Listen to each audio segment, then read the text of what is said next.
Alright guys, so Spider-Verse and Dolby, so excited, one of my most anticipated movies of this year. Let's go in.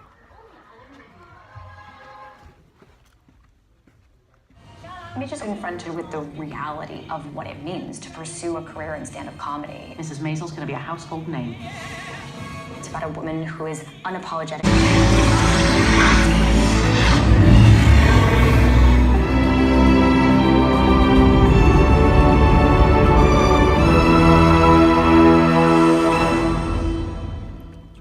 Is the screen on?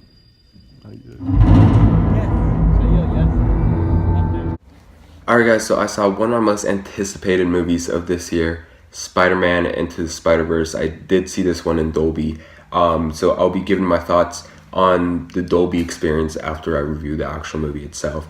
And I do wish I saw this movie in IMAX, but since fucking Mortal Engines came out, which nobody's even gonna see that movie. I mean, I'm gonna see it just to review it, but you know, Mortal Engines took most of the IMAX showings, so they only had 2 early IMAX showings, but those were IMAX 2D, and they had an IMAX 3D showing, which is the one I wanted to go to because I wanted to see this movie in 3D.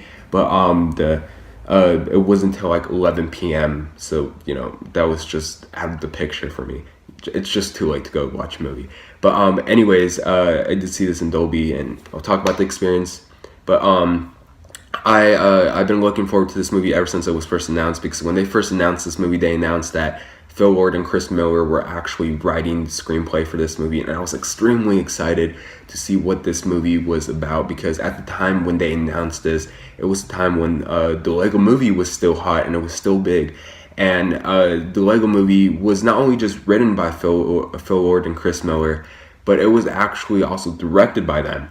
And I just love the Lego Movie so much. It's one of my favorite animated movies of all time. I'm talking like top 10 favorite animated movies of all time. And they also wrote the Lego Batman movie. You know, we got the posters up there. And I love what they did with that. You know, the Lego Batman movie is another animated comic book movie. So after seeing that, I was just more excited to see what they could do with an animated Spider-Man movie. And of course, that trailer that they dropped last year was awesome. But anyways, this is an origin story to Miles Morales, and it shows you a bit of his personal story and his relationship with his dad, his personal relationship with his Uncle Aaron, and you know how he's also sort of an outcast. And he gets bitten by a radioactive spider, which of course turns him into Spider-Man. And he soon comes across another Spider-Man from another universe, and Miles soon realizes that there is many other spider people from other dimensions that are brought into his world. So basically, for them to go home, they basically have to destroy the Collider, which is the portal that brought them over in the first place.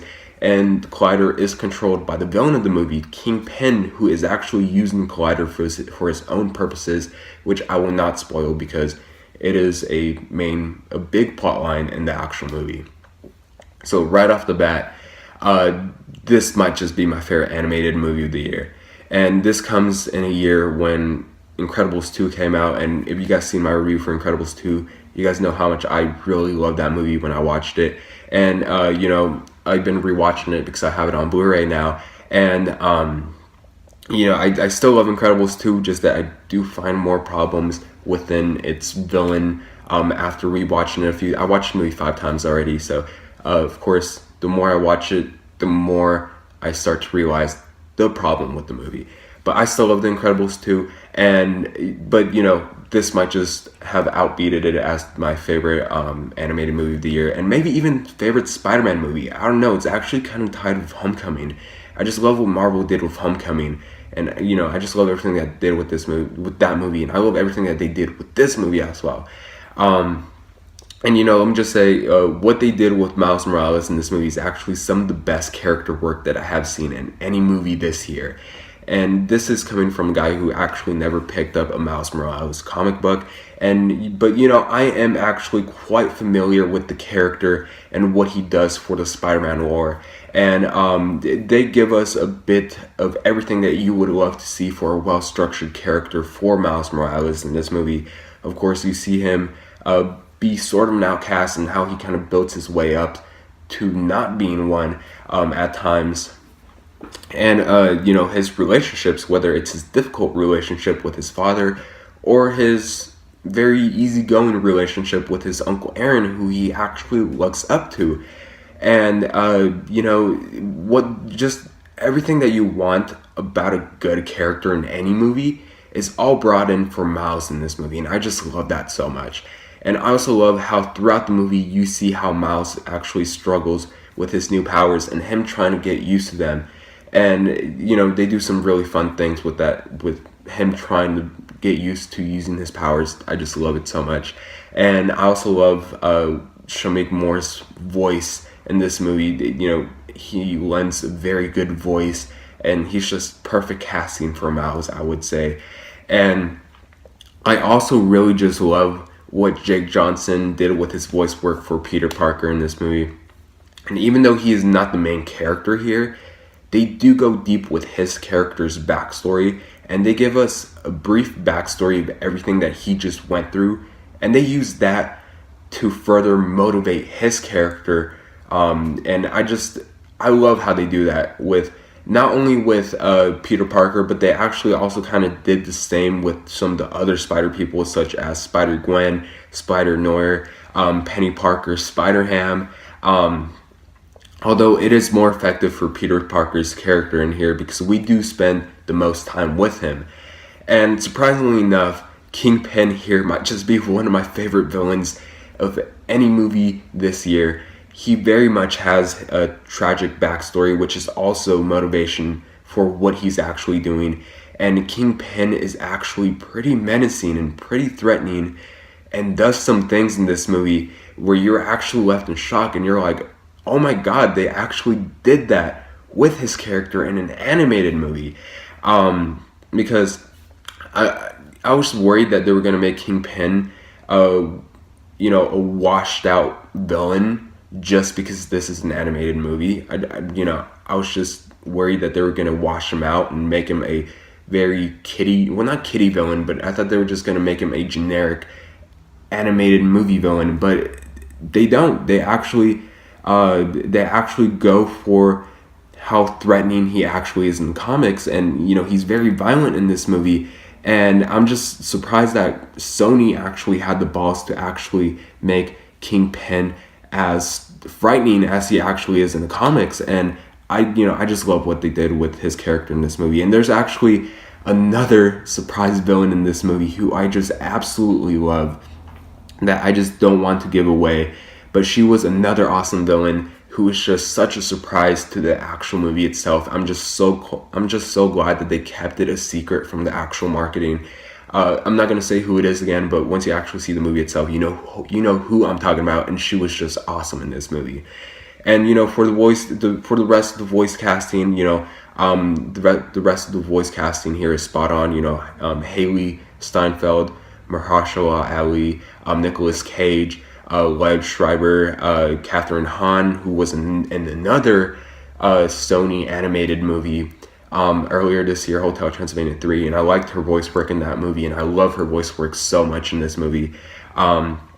Brian Tyree Henry was very good in this movie. John Mulaney, who voices Spider-Ham, I love his voice work here so much, and I love his voice work in Netflix series Big Mouth, which I actually just got done watching season 2 just a few days ago, and I just love his voice work so much, and I love that they were able to bring him on for Spider-Ham in this movie.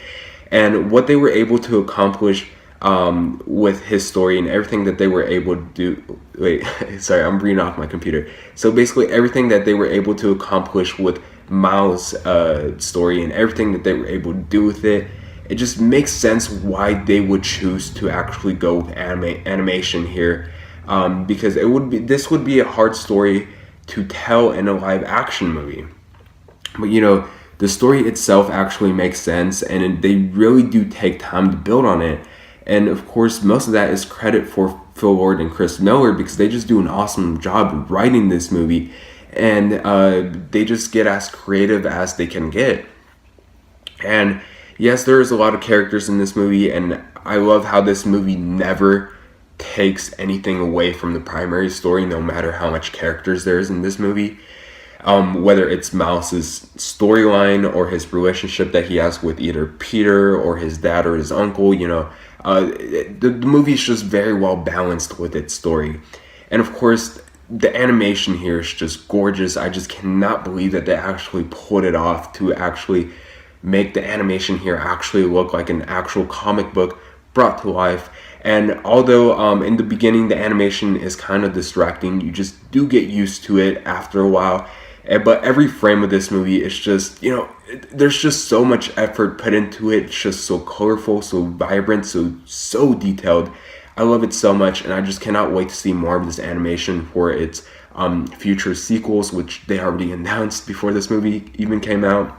Now, some small nitpicks I had is that even though I love what they did with the relationship between Miles and his Uncle Aaron, I wish that we saw a tad bit more of them so it could come into play with a very powerful scene leaning a bit into the last half of the movie. And I also wish that we saw a bit more of the glimpse of the collider and how it just sort of works. But overall, I wouldn't say that those are actually flaws for the movies. I would just say that those are nitpicks, because what the movie actually does with both of those things are actually great.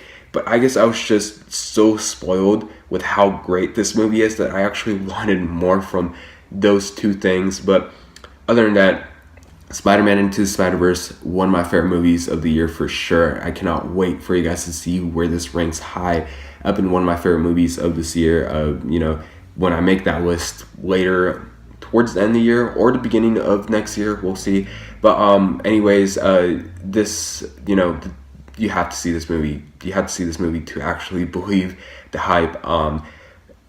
This movie, I think, is worth paying full price for. And with that being said, it hurts my heart not giving this movie an A+, maybe after a rewatch, but I'm gonna give, for now, Spider-Man Into the Spider-Verse an A.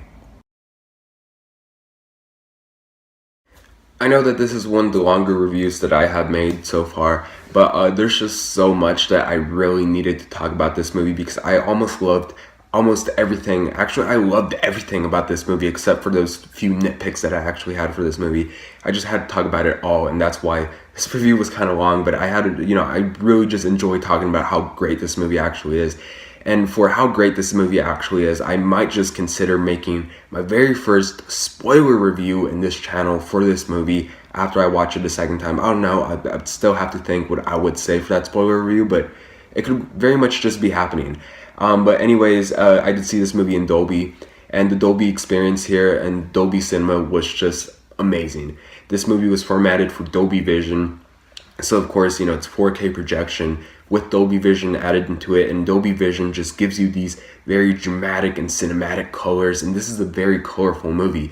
So, every color of this movie just leaps off the screen, and it just pops out so much because it's just so vibrant and so bright, and it's just awesome seeing this movie in, what is probably the best projection system in the business. And of course, the Dolby Atmos surround sound really did work for every action scene in this movie. They used some overhead. The sound mixing is just awesome in this movie. So I would say that go see this movie in the biggest theater that you could possibly see it in, whether it's Dolby or IMAX, which I don't know how the IMAX in this movie is. Again, I might see the IMAX 3D version tomorrow, and if I do make that spoiler review, I'll let you guys know what I thought about the IMAX experience.